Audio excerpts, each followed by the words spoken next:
Welcome back. And just before we get to the big issues of litigation around the opposition party, ADC, let's talk more politics.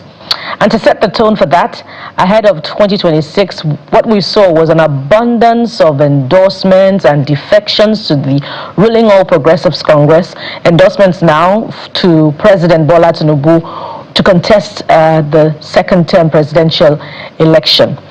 And, fast forward to 2026, it appears all this, the stage is all set for the president. But one man who has entered the race and has resolved to challenge President Bola Tinubu for the presidential ticket in the All Progressives Congress is here to talk to us about his aspiration and his motivation. He is businessman, Mr. Stanley Osifo, who joins us from our Abuja studio. Mr. Osifo, good morning and welcome to the Morning Brief. Good morning. And so, many have described you as a placeholder, but what we want to understand is your response to that, as well as your motivation to secure the ticket and challenge President Tinubu for the presidential ticket of the All Progressives Congress. Okay, very simple. My motivation is driven by the fact that as I've been growing up, I've had that desire to see a nation that is great. I've had desire to see a nation that is well developed. I've had desire to have a nation that can compete favorably with other top nations of the world. I know we have worked hard and we're going to work hard. Right now, there are some areas I believe strongly that we need to look at. And like I mentioned before, the current administration is doing its best in the area of power. But power in Nigeria is still not at the optimal level. We had a minister who was appointed to rejuvenate, rejig, and expand our power capacity. But right now, he's resigned or will run for the election in Osun State. So that's one area I believe we would have to look at to see how we improve, because I know power is a very huge factor in terms of development. If you have regular power supply, steady power supply, a lot of economic activities will be induced through power. And there are other areas of the economy we can also look at, because one thing we just have to work on, to fight on, is the issue of poverty in Nigeria. The rate continues to be on the increase, even though the unemployment rate is in most cases very low. But then the earning income and the purchasing power and the capacity for most Nigerians are not as expected. So those areas are part of the areas I want to focus on to see how we fight poverty, high cost of living, and also we also want to look at fiscal and budgetary issues implementation. The economy right now is rated as good. We believe also that we want to see how we can also make that reflect on the populace, on Nigerians. So a lot of other things are behind the force that moves me and drives me to decide to want to run for the office of the president on the platform of our party, the All Progressives Congress. So are you saying that you're trying to fix some of those areas that President Bola Tinubu failed at? The areas I mentioned is an area that is being worked on, and we believe strongly that the results that we are having are not bad, but very importantly, I wouldn't say he has failed because he's working. Well, you said poverty is on the rise. You said that poverty is on the rise, that things are not trickling down and showing, particularly for the people, even though the numbers are being quoted to be good, but it's not trickling down. So yes, those were your words. Those are my words. It is not a fact that it's not working, it is working. There are indices, there are areas, there are things we need to do. Strongly, I believe. There are things I believe we need to do to get things to trickle down. So that is what I'm referring to. That's what I'm talking about. So there are things we need to do that we need to. There are gaps that need to be filled.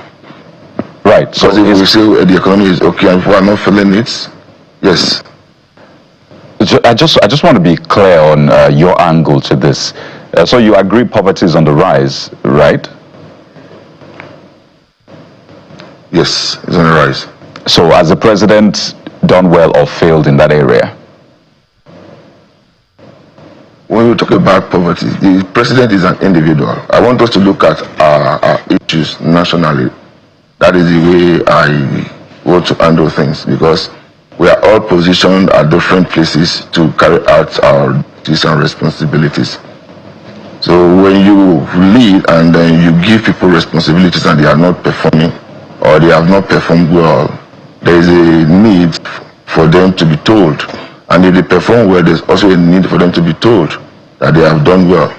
So I don't want to say the president, because most times, even if I were the president and there are issues here and the people will also mention the president, I would want to mention those that are been appointed or fixed in positions that are supposed to carry out these duties, that are not actually carrying them out. So when we talk about poverty, if you have someone in charge of agriculture, industry, and then trade, the investments, these are people that are supposed to push. The other time I mentioned that we have a crisis around the world that Nigeria can actually take advantage of. But those areas are not being looked at. People that are supposed to be talking about it, they are not making other nations of the world that need those things to make us improve our economy. We have potentials on the earth. We have petroleum. We have human capital. So there are so many things that we just have to tap into.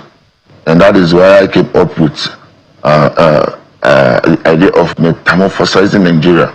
It's a complete change from the way it is right now for us to have something new, something different.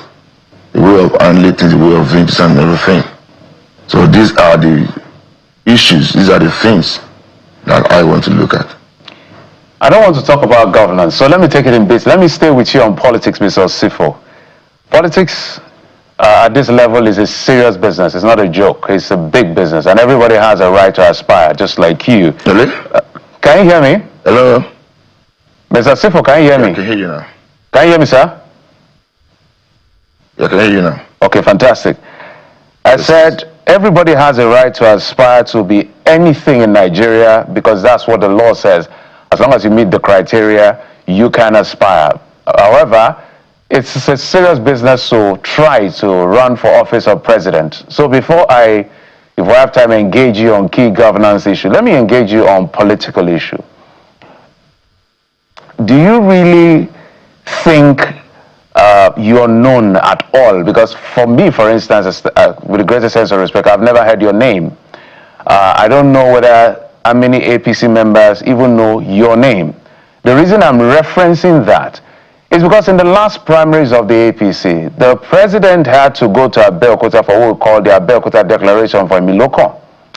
The odds were against him. But when that primaries happened, if you calculate the votes of Rotimi Amechi, who came second, I think it's got about 300 and something. Vice President Shibajo came third, it's got about 200 and something. Add others, maybe at about, together it's got about 700 or 800. The president beat everybody, scoring about 1,200 plus. I mean, the gap was about 400 if you combine everybody's numbers. This is somebody who is popular, big in Nigeria, and the vice president contested, a sitting minister contested, now Senate President, who was a very popular governor, contested. I can go on. And they stood no chance. And you're coming. How do you want to do this, if you get my question? I get your question very well. In response to the question, I will make some references in Nigeria. We have had states who have had governors that were neither known within the political space.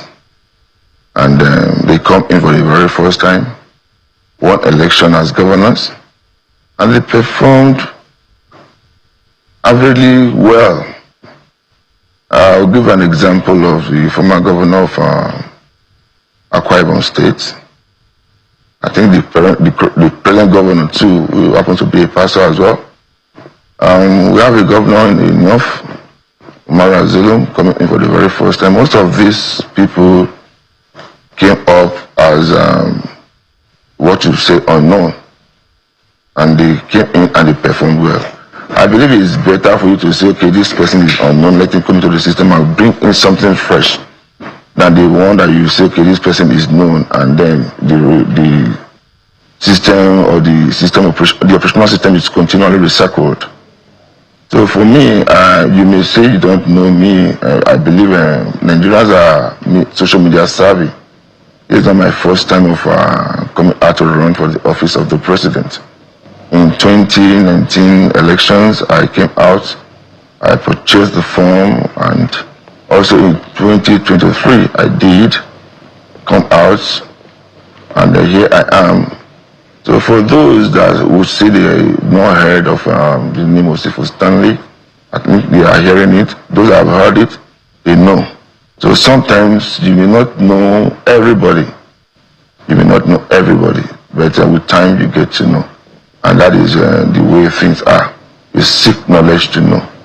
So I think since the whole process is started, and someone like your own humble self and others have continually made researches to ask, who is Osifo Stanley? Osifo Stanley is a Nigerian. Like you mentioned, he's a businessman, he's a politician, he's someone that has Nigeria at heart, he's someone that wants to look at the issues that we are facing right now, even though we are doing our best to solve, I want to have new approaches to handling those issues. So let's cast our minds back to 2023. In 2023, we saw a female presidential aspirant who eventually stepped down, was one of those who stepped down for the now incumbent at the time. And fast forward to the government settling in, she gets an appointment. So in relation to a follow-up to my colleague's question, is this a political investment for visibility and some form of currency to secure a place in the administration in 2027? Is that what it is for you, sir? Like I mentioned before, it's not my first time. If it is for visibility or to secure appointments, it would have been possible for me to have gotten an appointment all this while. But I strongly believe that if you are out for anything and you actually want to make things different, you need to be in a position, in a situation where you can actually effect that difference. So it's not about political currency or appointment seeking. It's about the issue of Nigeria. It's about the issue facing Nigerians. But Mr. Osifo, the odds are stacked against you. The president has secured the endorsement of practically all the key stakeholders in the ruling All Progressives Congress. And so from the beginning, it's as if everyone knows who has the ticket. I will still refer to our experiences politically. In 2015, we touted Goodluck Jonathan would take victory in that election. The endorsement was everywhere as well. It was touted to be the one that will return. But in the end, what happens? What happened? So having endorsements everywhere and everything does not really translate to victory at the end of the day. Well, one thing is clear, Mr. Osifo, as we wind down, politicians do not think like the everyday person. So you may want to forgive people for wondering what exactly is going on. But let me ask one question that has come up time and again. Don't you have better use of that 100 million naira that you decide to take it and purchase the expression of interest form? That has come up a lot, that question. Is it that you don't have better use for that money? Invest in an industry, invest in stocks, or this is great investment for you? This is not an investment. This is about governance. This is about giving Nigerians a better life. But you don't. Honestly speaking, it doesn't seem like you stand a chance. So, wouldn't it have been great to start some sort of business, employ people with 100 million naira, or even hand it out, do like your own cash transfer scheme, market money or trader money, and give people 5,000, 10,000? In terms of handouts, is what we do at intervals. So that comes up. In terms of saying investments, if you don't have any investment or business, I don't think you'll be able to even get the funds that was used in purchasing the farm. So all that we do, I do all that. All right, Mr. Sifo, or whether you're just waiting to sign your pen your signature to the form that would eventually ensure the president's return, or you're going to win, you definitely have our best wishes. Mr. Stanley Osifo is an entrepreneur and an APC presidential aspirant APC, who has entered the race. All Progressives Congress. Absolutely, I have corrected that. Pardon me, sir. All Progressives Congress presidential aspirant. Thank you, sir, Mr. Stanley Osifo, for coming on the program.